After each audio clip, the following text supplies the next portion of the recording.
making making everything move. Thank you. Yeah, hi, ma'am. Hi. Hi. So I think, Shaida ma'am, shall we go ahead and begin? Yes, ma'am, we can. Okay. Are you all set so that we can begin on time? And okay, fine.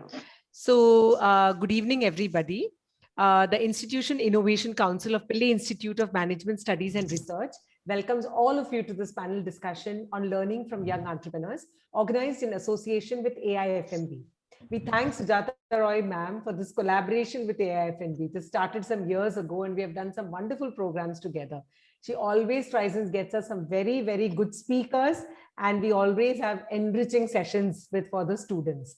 The objective of today's discussion is really to understand the opportunities and challenges that you as young entrepreneurs face in business and how you manage those challenges. Allow me to introduce and also want to welcome all the students, faculty members, all the students who have joined us from other colleges, and everyone else who have joined us here today.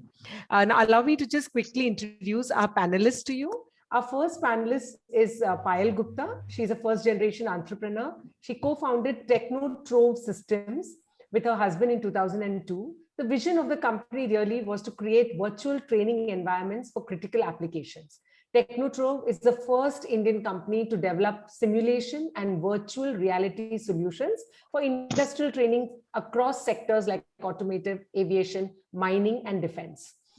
With a humble beginning of 3 employees, today Technotrove employs 120 people with sales in over 24 countries across the world. Quite a rapid and great growth, I must say. The company has also won multiple awards for outstanding innovation in the field of simulation and training. And currently, Payal is in charge of business development and strategic partnerships for Technotrove. Coming to Nishan Junjunwala, our second panelist, he is the CEO of Foresta Organics. It's a bootstrap nutraceuticals B2C startup. He also serves on the board of his family business, Sri Aditya Syntex Private Limited, which is a textile manufacturing unit. Foresta Organics has been nominated by Economic Times for the most promising brand in India in 2019 and emerging brands of India in 2020, just within 2 years of its incorporation. The third panelist is Rishi Dedia. He's a founding partner of Credence Advisors LLP. He's a part of the BNI network for the last 12 years. He's a member of TREC, which is the Real Estate Kings, an elite brokers organization and a well-recognized body in the real estate industry, having worked with companies such as Tribeca Ventures, a Donald Trump India venture, Landmark Worldwide, Shell Petroleum, Raymond's, to name a few. So we have these 3 young and energetic entrepreneurs among us today. And to moderate and to really, take us through this discussion, we are happy to have Mr. Siddhant Dugar with us. He is presently the COO of Designer Exports, and he's going to moderate the session for us. To give you an introduction of Mr. Dugar, he, as I said, is the CEO of Designer Exports. They manufacture ready-made garments for the last 3 decades. They have been doing it, and they're suppliers to corporate value retail chains in India like Reliance, Lifestyle, D-Mart, V-Mart, etc. He himself is involved in this business for the last 8 years now, and he has also set up an establishment in Tirupur 5 years ago. In the adversities of current times, the company has further diversified as the need of the hour was into PPE kits, mask manufacturing, and turned the pandemic into an opportunity and continuing Green View Valley. Continues, from strength to strength, even in this post-COVID setup.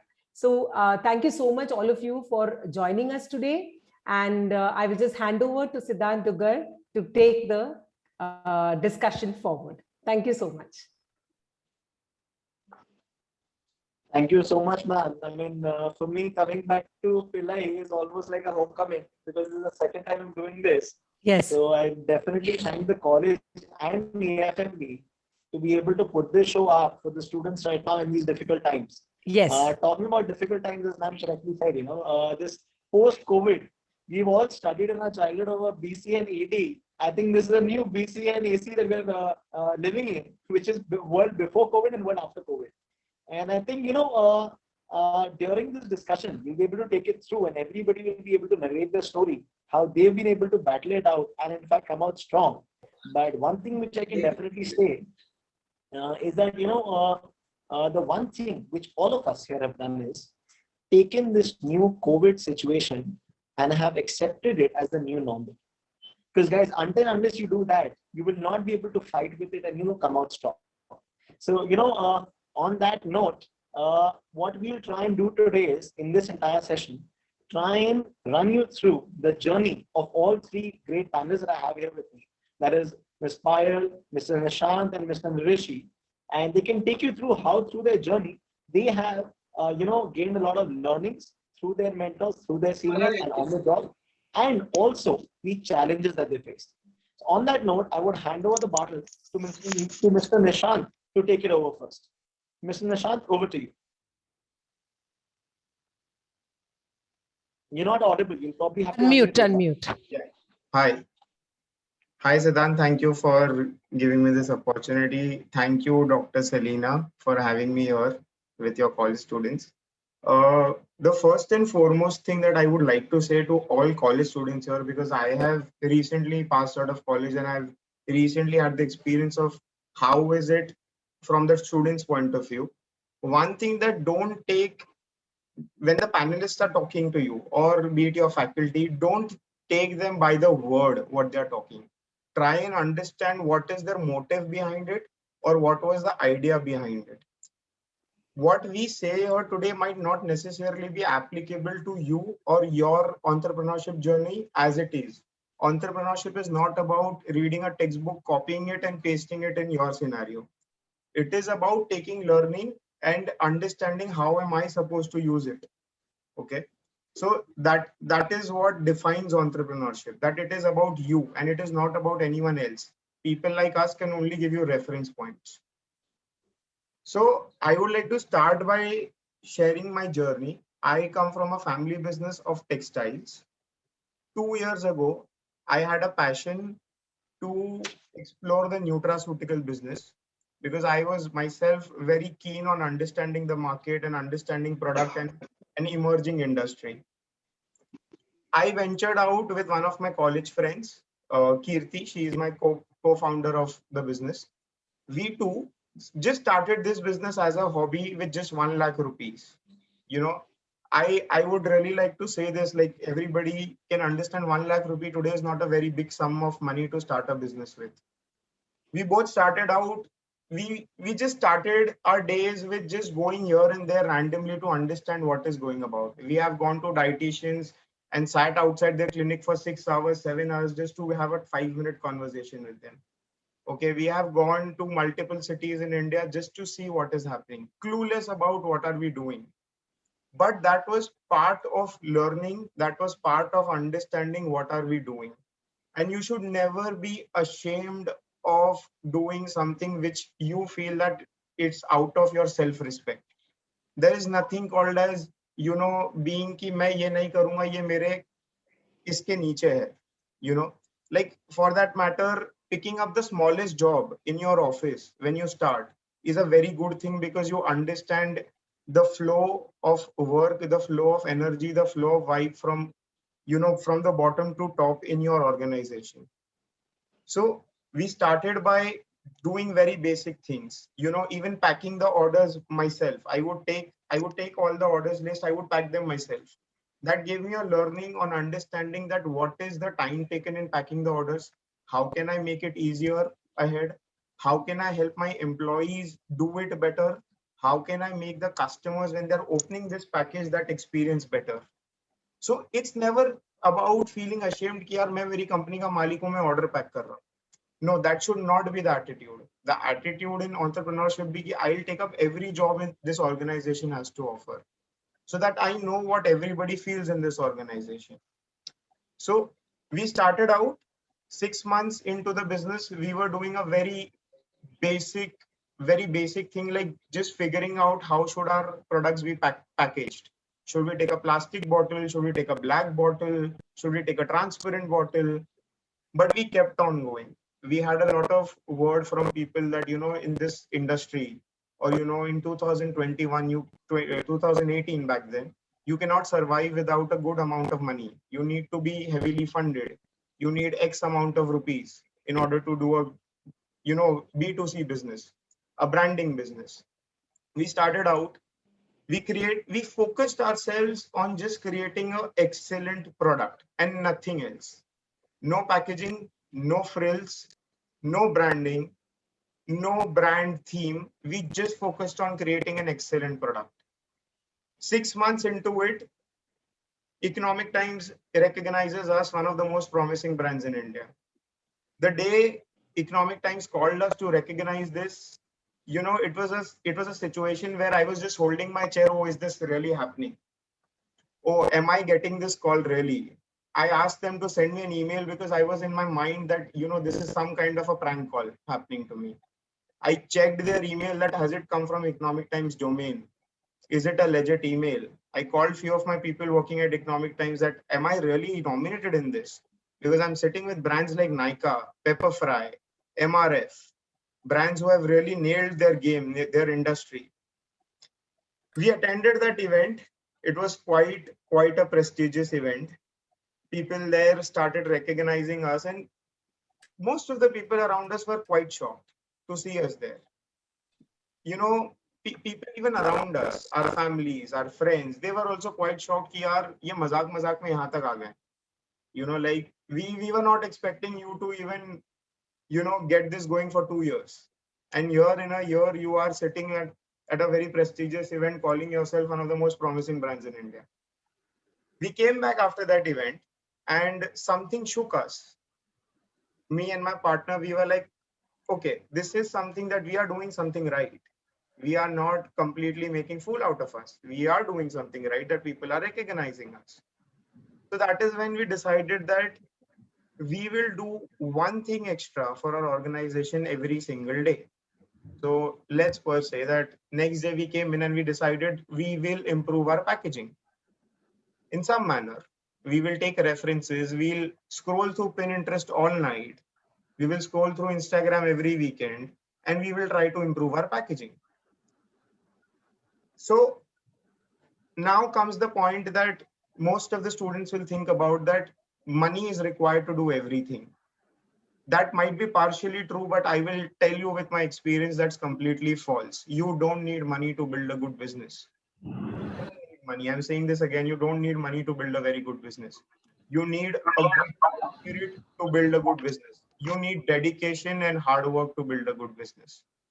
Me and my partner, we have worked 18 hours a day, 7 days a week, and we were very happy, because when you are doing something very happily, something that connects to your soul, you will never feel labored or burdened by it. If you are on every Monday, when you're going to your workplace, if you're just waiting for that Sunday, you are not doing something right. You're doing something horribly wrong. You should take that day off and think about what are you doing in your life. If you are just waiting for Sundays every Monday, So we were happy in that journey, because every Monday or every Sunday, it was same for us, because that is something made our souls happy working on it. I am not saying that you should not have a personal life. What I'm saying is that you should not feel burdened by your work. You should not feel emotionally, physically burdened by what you do. And when that thing goes away, when you are happy in doing what you are doing, that will be an excellent journey. And then it wouldn't matter that what are you taking out of it. Then the important question would be that what are you giving into it. So that thing happened. We started giving 16 hours, 18 hours a day. We would sit down, do everything. We'll call up our friends who are good at it, that I need this help, I need that help, I need this help. We started doing one by one step. Packaging fix kiya. Then we started fixing how our website looks. Then we started fixing, how do we look on Amazon? How do we communicate with people? What does our brand stand for? What are the brand values? What is the kind of brand theme are we setting up? And that has got us here today after 2.5 years. So I'll tell you very surprisingly to all of you, in a very candid conversation, that you all guys can look up our website. It's forestorganics.com. if you go in a retail market, if you hire a digital marketing agency to create that kind of a website, let's say you will incur a cost of, let's say 5 lakh rupees. We have built that website just for 40,000 rupees. At 7 to 8% of cost, we have built the same website with the same efficiency. We have not cut down on anything. We have made sure it is functioning in the same manner. How did we do it? We sat down, we took courses on Course Central, we took courses on Coursera. Me and my partner would sit down and research everything. We'll call our friends who are into website development when we get stuck. We will try to find like-minded people who are willing to give us their time and energy just for something creative.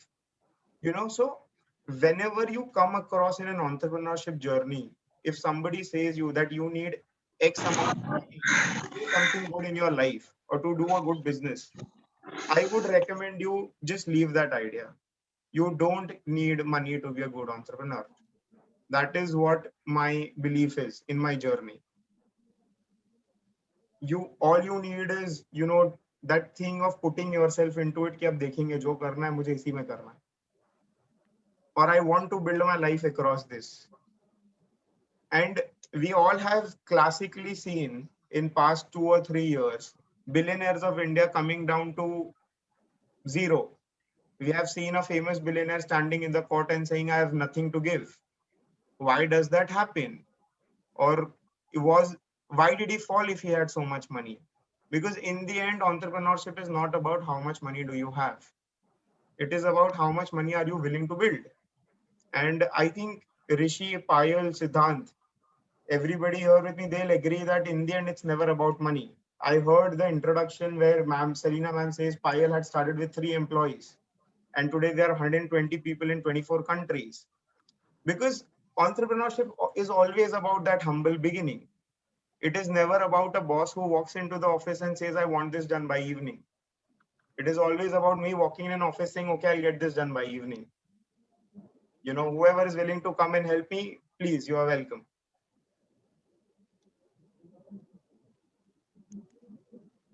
So that's I think the key learning that we all should take, that we should be very dedicated towards what we do. Let's say, to the matter of fact, and when it comes to family businesses, I have left my family business to start a nutraceutical startup.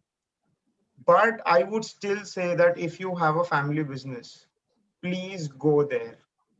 Please go there. And I don't mean in terms of joining that business, in terms of taking the rich experiences and learnings you will get out of there. That would be completely invaluable. That learning is something that nobody can offer to you. I'll tell you a very basic thing. When I have spent 6 years with my father. Right out of school, I started going to his office every day. Today, when I started my business, I knew what the basic principles are. Today's generation, or the Gen ZX generation, what we call, we get lost in basic things. Like what is a centimeter, what is an inch, what is a foot? When I'm buying an office, where I'm renting an office, what is the fair rent I'm supposed to pay?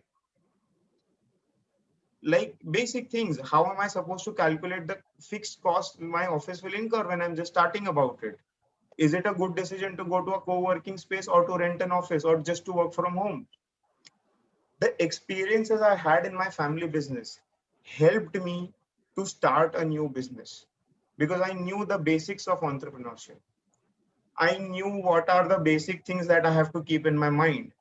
When I incurred in a meeting, where I'm meeting someone, I am not sitting there clueless. I know what basic principles are. I know how am I supposed to forecast my P&L statements. And I would just like to add on that unlike the startup world is, famously known for, Foresta Organics is completely profitable since its incorporation. We have never posted a loss. We are a completely profitable business.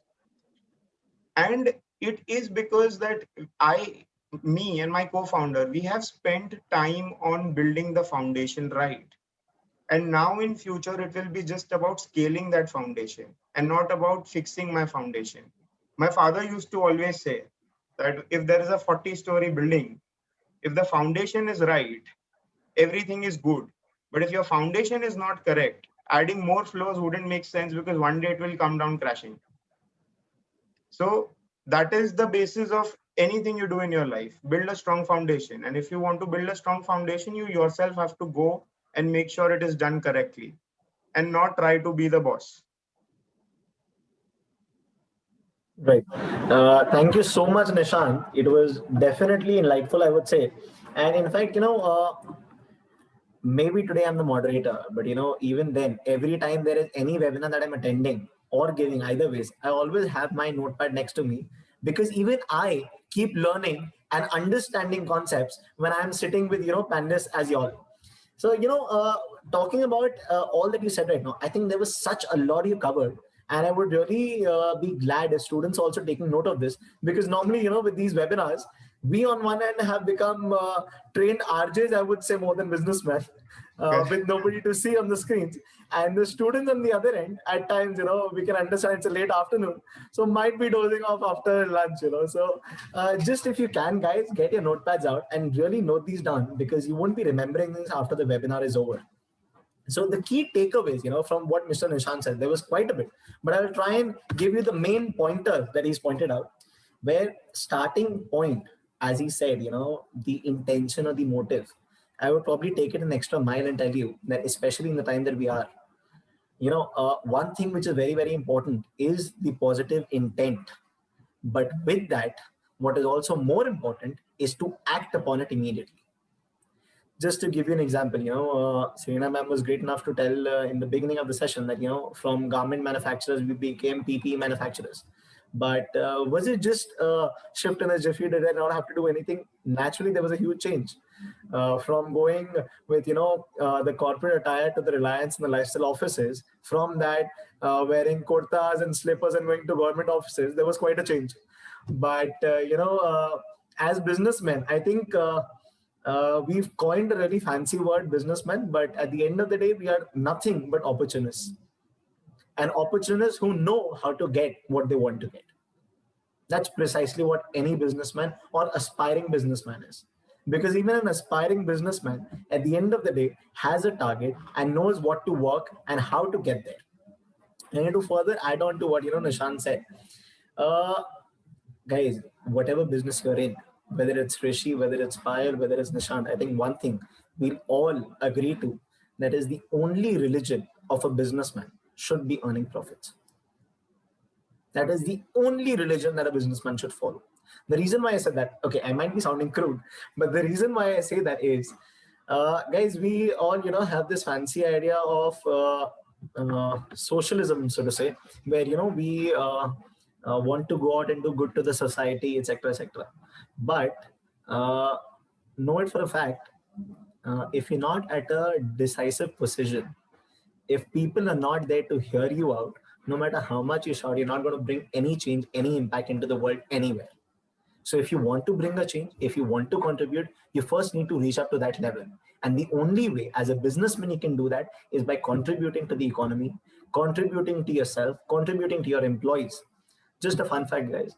We all talk about, donations, etc. The only way you can help the people needy, etc., is not by putting in sums of money into boxes which you don't even know the end result to. The other good way is, say, even if you have a small organization at the start of your journey, say with 10 people, the average family size of 40 or 4 makes it a total number of 40 people that you are giving 2 square meals to 365 days a year. Is that not a social service on its own? But this is something which, we don't really think too much about, because it's not tangible and not there on the paper. Further, as Nishant said, well, I can already make out that he's actually been a very, very brilliant student from the very onset, because in case of family businesses, normally, I include myself in that, we have that extra bit of cushioning, which we feel that, hey, to dad ka business, aana to mere paas hi hai, whether I'm capable of it or not. But less did I think, or, less do we think that if I'm not able to run it well enough, well, it's not going to sustain. So, eventually, I have learned it the hard way, but I'm glad Nishant did not. But, for the others who feel dejected that Nishant has been a very great student, went to family business, took the best of it, came out and started his own venture. Guys, even if you're not a very good student, I started off my schooling career being the fourth last in the batch and ended my master's journey being the fourth highest score getter. So it has been quite a journey. And I think whether it is education or it is business, it's the same for everyone.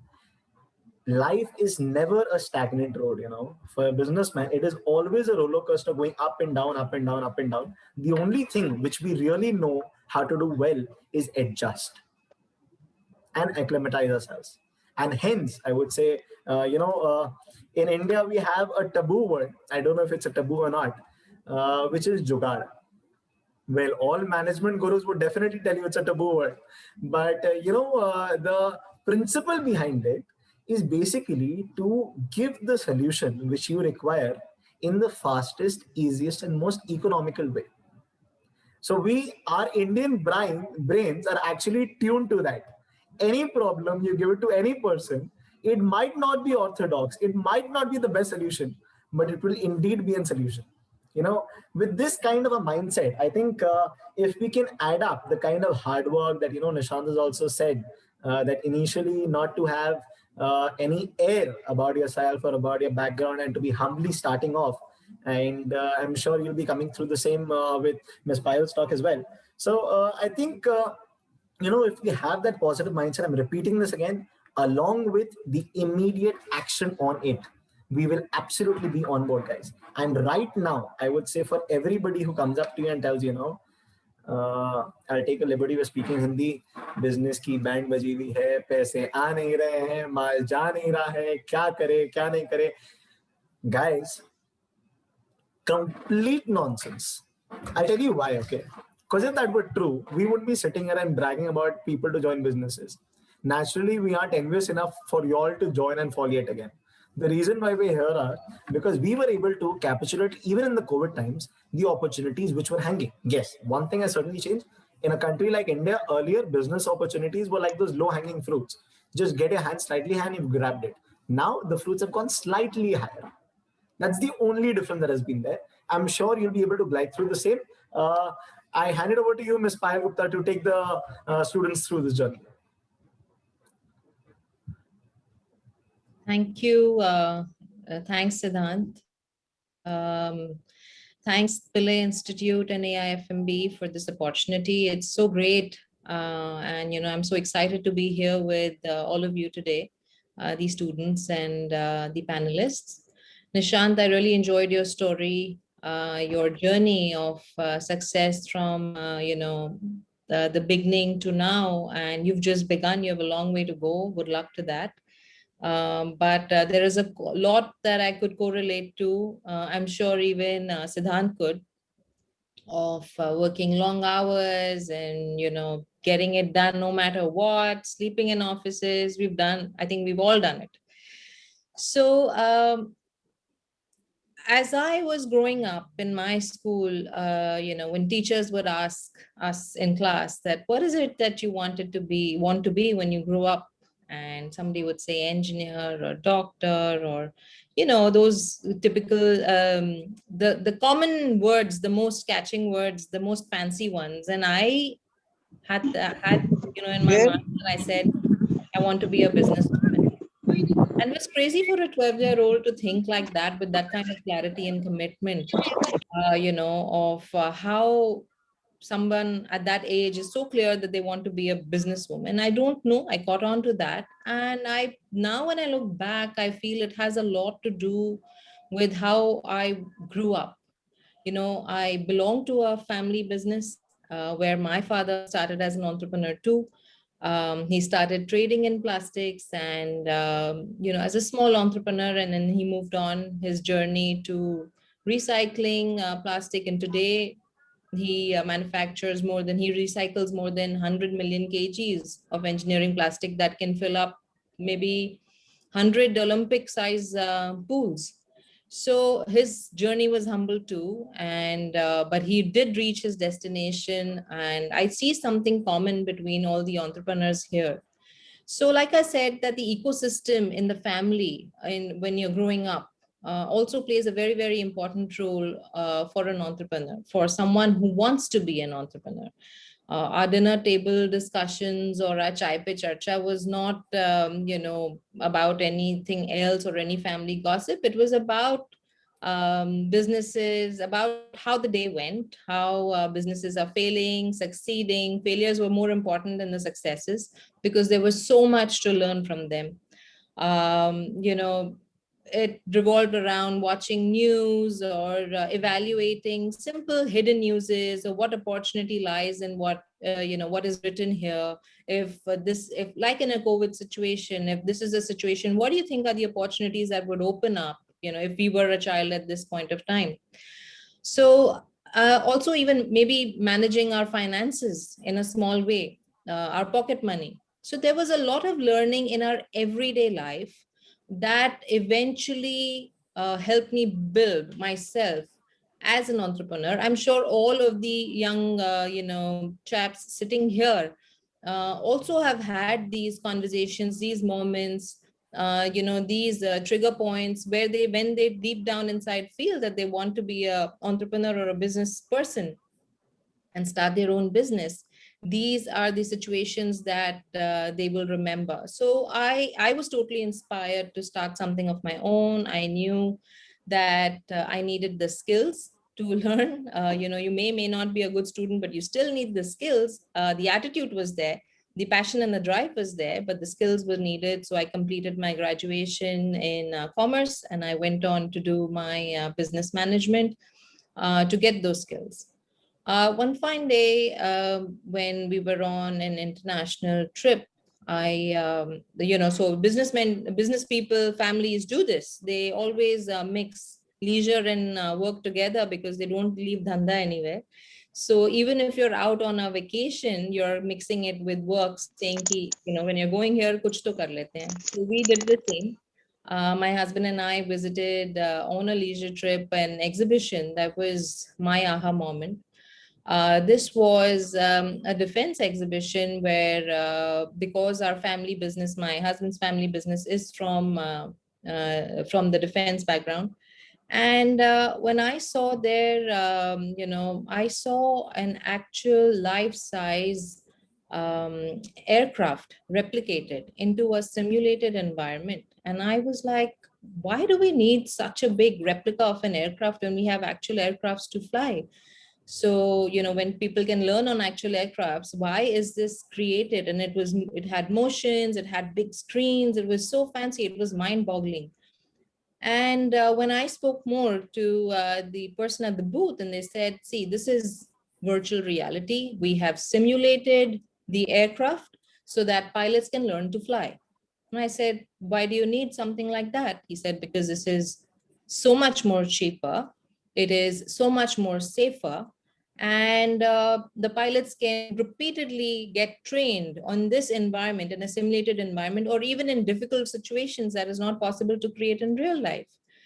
And I was like, this is something, why only pilots? Why such a big, can't this be taken to simple training applications as well? And that's the idea that I came back with to, back home, and, got me thinking on what more can be explored in simulation. What does virtual reality mean? Because back in 2005, it wasn't known. It wasn't, simulation couldn't be even, people didn't know what simulation means. They didn't know what you could, they didn't even know how to spell it. It was strange, but yes. So the idea was great. When we started talking, to a lot of people to see whether it was worth it or not, we figured that it was nice, but it was a lot of hard work. It was way ahead of its times. There were no takers for this at the moment, but we still believed in the concept. I thought it was futuristic. And we jumped in. Because you believe in the idea, right? So it may not, people would nay you and they would put you down, but if you want to make a dent in the universe, I think you just need to believe in yourself first. and go ahead. We jumped right in. There were many challenges our way, getting finances for, setting up this business, getting our team in place, even getting the first 3 people was a really difficult task. Getting, working long hours. We did everything that we could. After 3 years of long research and hard work, we developed our first ever simulator. That was a commercial application. It was a driver training simulator. We were ready and we thought that we won the battle, only to realize that there were no takers for what we had built.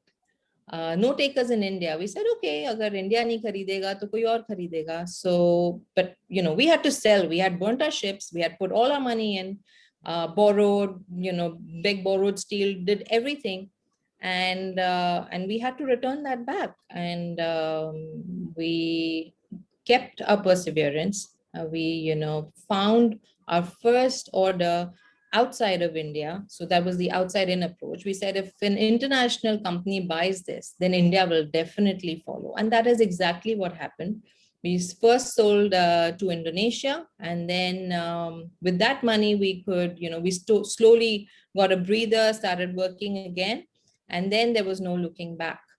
So from then, from a humble start with, developing the automotive division, the automotive simulators for commercial applications, we've come a long way, where we kept our belief in developing technology-enabled training for simple applications. Why only, why only expensive simulators for aircrafts? Why only should pilots learn to fly the way they do? Why can't drive? Because there are more drivers on the road and there are more people that die in road accidents then or in workshops and factory workshops than they do in planes. Plane crashes are really rare, but still kind of, efforts they put in to do that.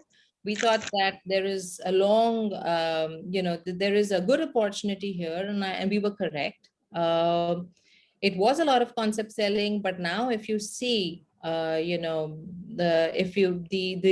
reports say that virtual reality as a business is going to grow more than $135 billion by 2025 alone.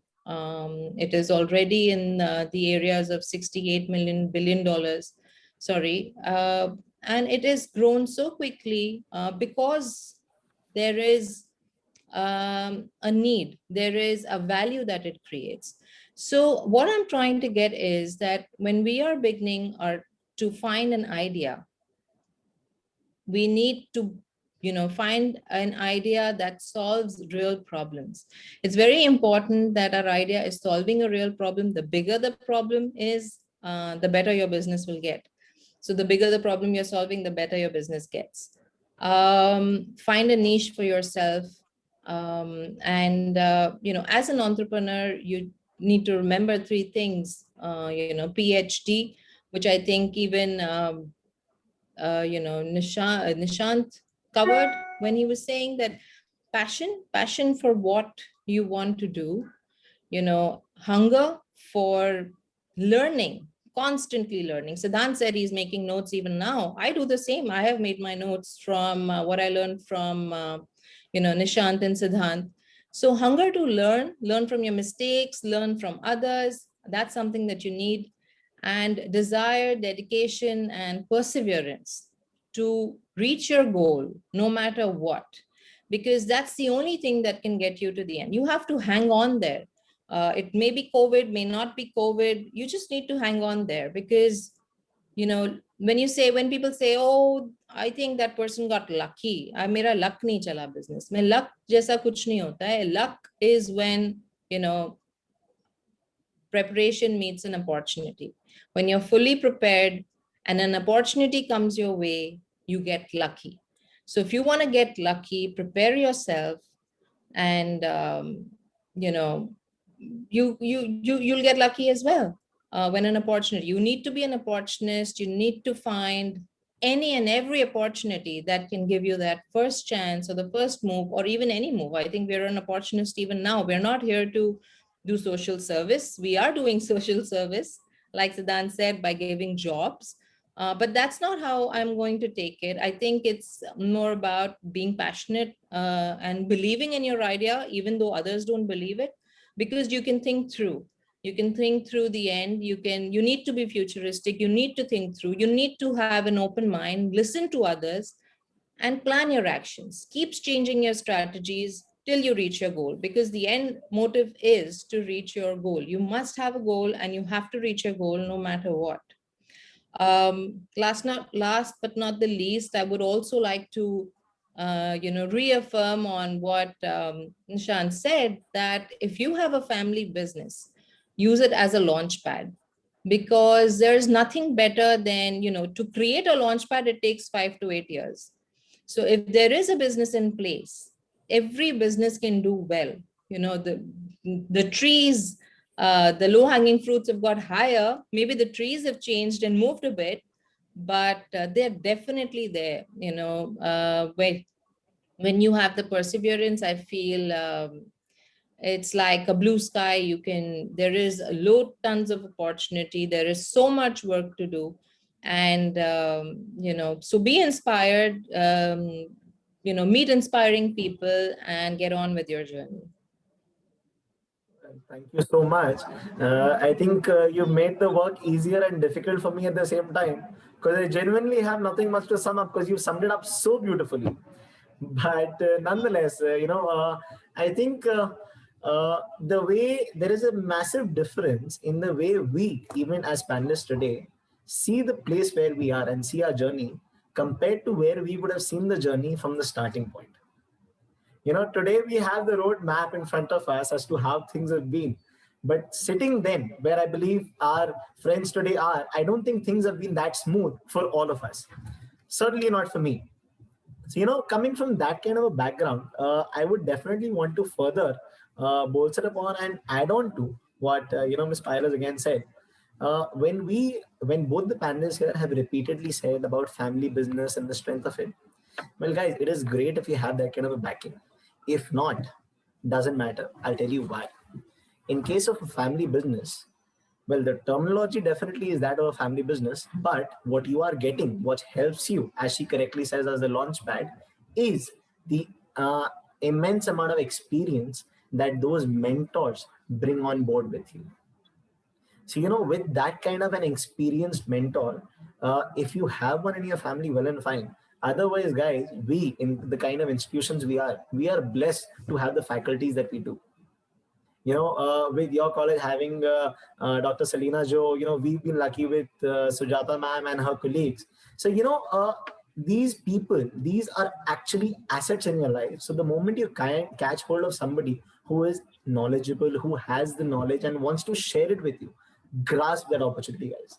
There are such a lot of people who after the webinar also come up asking questions, concerns, want to get their business plan vetted. That is really great, because you're optimizing your output out of those resources which are available at your disposal. So that was number one. Number two, she very, very faintly mentioned a term which was leap of faith. So, a leap of faith at that juncture when you're actually starting off a business is something which we all need to do. But what is also very, very important, we keep talking about as businessmen, we take calculated risk, etc., etc. But do we actually know what a calculated risk is and how do we derive to that?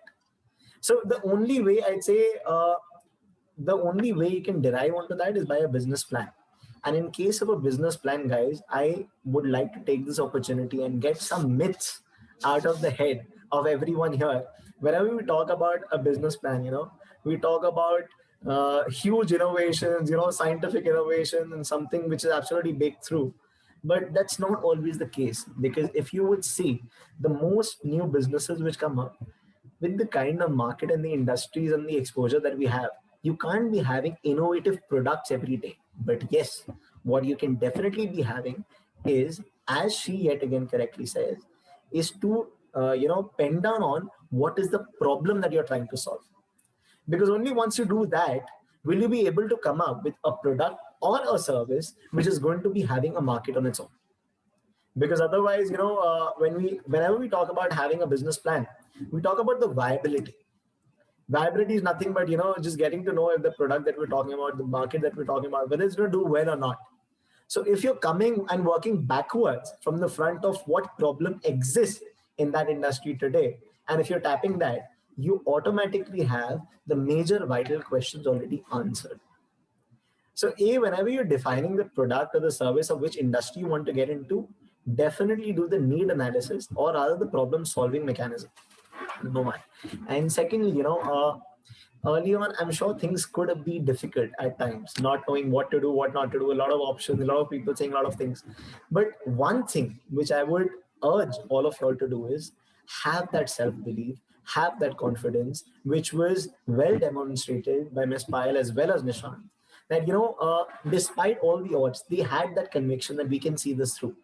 In India, nobody was buying it. The market was not there, but they still went on with it, went to Indonesia, got the product sorted, and now in today's day, they've got a huge market. So, have that conviction because, guys, if y'all don't, nobody else is going to have it in your business for sure. I can say that to you for sure. And, talking about, how the journey of everyone has been, I'm sure Nishant did not start off on day one as the owner of the business and sat in his pretty chamber and started giving orders, like he said. And the same was with Payal, I'm sure. In today's date, I've been introduced as the CEO of Designer Exports, but it's taken me 6.5 years, and I know the time precisely, to get some designation on my name. Otherwise, the only designation which anybody coming into a family business per se gets from day one is, as the employees call you, the Babu's son. And that is until and unless you've earned it, guys. Right. So, on that note, I would hand it over to Rishi to, also share his experiences and add on to what the other panelists have said. Rishi, it's over to you. Thank you so much. Thank you so much. So it's been wonderful listening to all of you. So first of all, thanking the platform, Pillai Institute. Thank you for having us here. Thank you, Sujata ma'am, and thank you, Siddhant. Payal, it was really amazing to listen to you. So I have made my notes.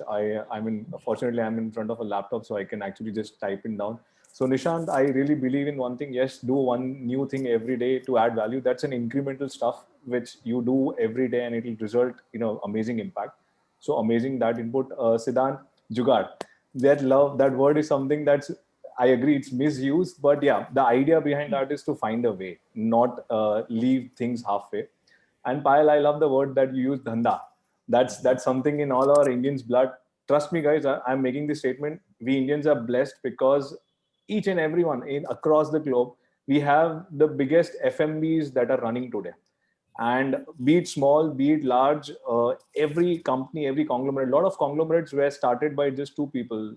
There are a lot of examples, say L&T, say HP, Indian businesses, all these started out of a garage or something like that, and they have been big today.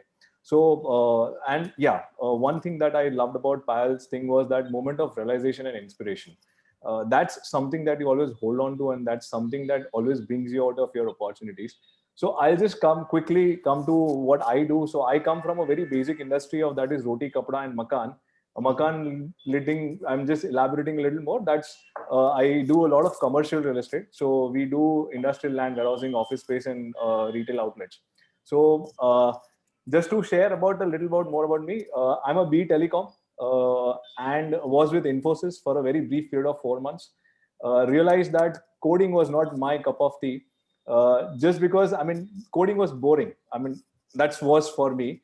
And I was always been a people's person. So I went to my HR, said that, boss, I can't do this. And I would want to resign, or you put me to some other department where I can at least put me to the client side, because I can probably do that thing better. My HR was like, boss, nothing doing. You stay here where you're put. And I was like, sorry, boss, I can't do this. And again, in every juncture of my life, there was a mentor. So we had one mentor out there as well who helped me take this decision that follow your dream, follow something that you really want to do. I got out, gave my exit interview, and went straight to my uncle. They were running this business of real estate. And I told him that this is something that I would want to experiment with. And he's like, I'm more than happy. So started with this business in 2009, and it was a journey because they were based out of Ahmedabad and we had to start the Bombay office. So it was something really different, something really doing things on your own. So every month you're there in Ahmedabad for like 5 days, and then you come back to Mumbai to implement those things. Four things happened parallelly for me. That was starting the business in 2009, got into FMB. That's the course that I did from SP Jain. Sujata ma'am is here from one of our faculty. Started with, I also became the president of Leo Club of Vidyavihar at the same time. That's a youth wing of the Lions Club organization, which most of us would know. They do a lot of charity work, a lot of social work with regards to that. So I've been a part of that organization for almost 14, 15 years then. Got that opportunity to become the president and also started with my BNI journey. BNI stands for Business Network International. And it's a networking organization where you meet everyone. So there's only one person per business category that you are supposed to be a part of. Now, all of this, if you look at it, there is one common thread, and that is people. I've always been surrounded by, fortunate enough to be around good people, great people who have kept me inspired, motivated.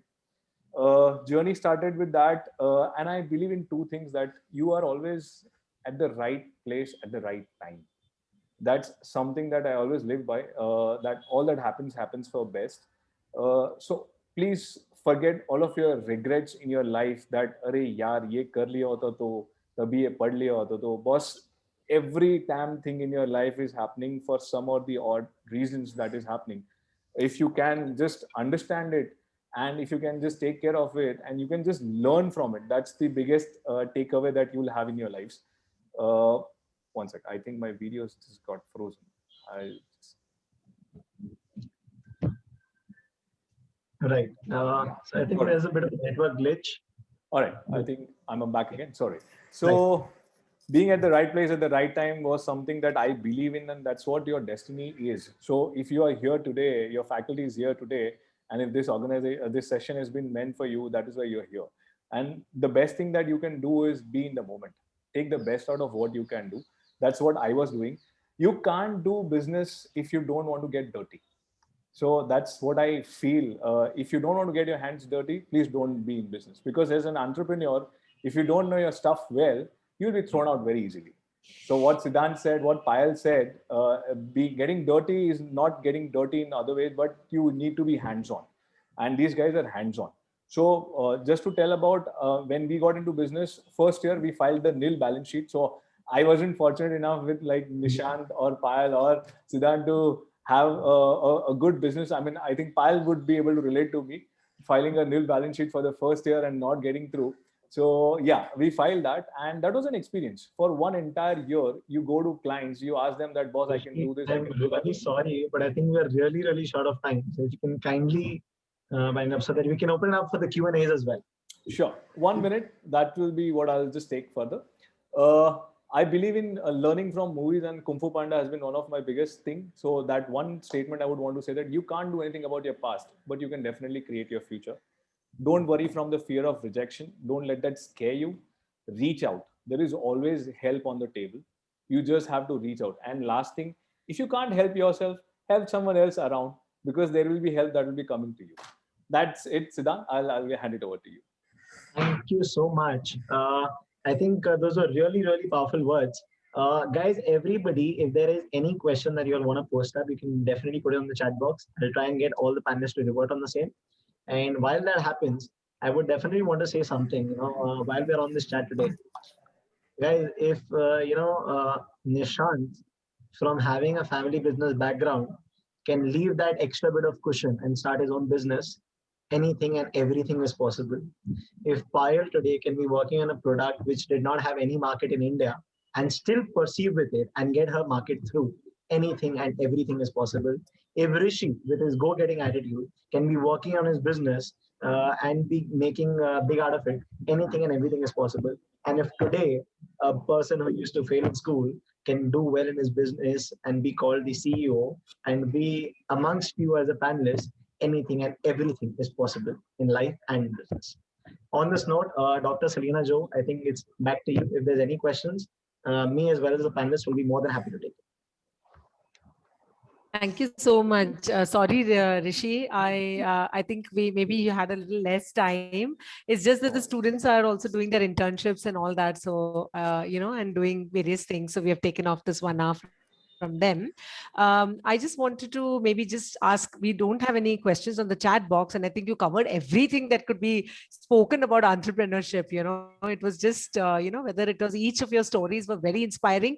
And, the students, I think, could well relate to all what you're saying, because they're in the same boat that you were probably a few years ago. So I think it was very relatable as well. I just wanted to, like, when you all said that you had started, and definitely Payal spoke about the importance of marketing, like, not having a market and having looked out. I just wanted to ask Rishi whether he had a ready market for, I know you said it was nil, but how long did you take to get your, like, the market or your stand in the market? Like, how long did it take you? Because you couldn't cover much, so I thought, let me just ask you that. No, thanks. That's absolutely okay now.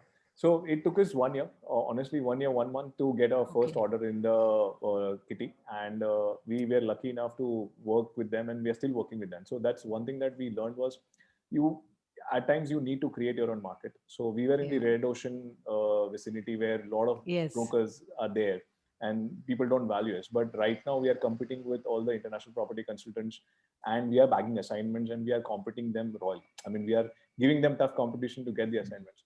So 2 days back, we closed one thing which was given to CBRE, and they couldn't perform it, and we closed it. So there is market. It's up to you how you want to create it, or you want to grab it. Yeah. I mean, it's very, very inspiring to hear all of you all. I must say that. Now, just because, and I feel that we should call each one of you for a session. Sujata ma'am, rather than just having all three of them on one session, I think we wanted to grab it all, learn everything about everybody. And I think next time we're going to have longer sessions with just one or two. And, I'd love to hear more from Payal, love to hear more from you, and from Siddhant, as well as from, Nishant. So, but unfortunately, we don't have time. So I'll ask our institution. We have started this Institution Innovation Council, which is from the Ministry of Education. And under that, under that, we conduct such sessions. I'll ask the chairperson, Dr. Shaida Sheikh, to please propose a vote of thanks. Shaida ma'am, over to you. Yeah, ma'am. Yeah. Thank you so much, Selina ma'am. It was a really wonderful session. I would really like to thank from my heart to all the speakers who have really shared their experience with all of our students. And I hope that our students get a lot of positivity from your thoughts today. I am very happy to propose the vote of thanks today on this wonderful occasion. At the outset, I would like to thank our young entrepreneurs and panelists, Ms. Payal Gupta, founder, Technotrop Systems, Mr. Nishant Jhunjhunwala, CEO, Foresta Organica, and Mr. Rishi Dedia, partner, Credence Advisors, for sharing their practical experiences with our students. You have truly motivated them by sharing the various opportunities which are being tapped with challenges faced in the business. I would like to thank the moderator for today's panel discussion, Mr. Siddhant Dugar, COO, Designer Exports, for skillfully navigating the discussion to cover all the important aspects of this topic. I thank Dr. R. Chandran, Director, Pillai Institute of Management Studies and Research, and Ms. Sujata Roy of Asian Institute of Family Managed Business for giving us this wonderful opportunity. Ma'am, you've gone on mute. Thank you.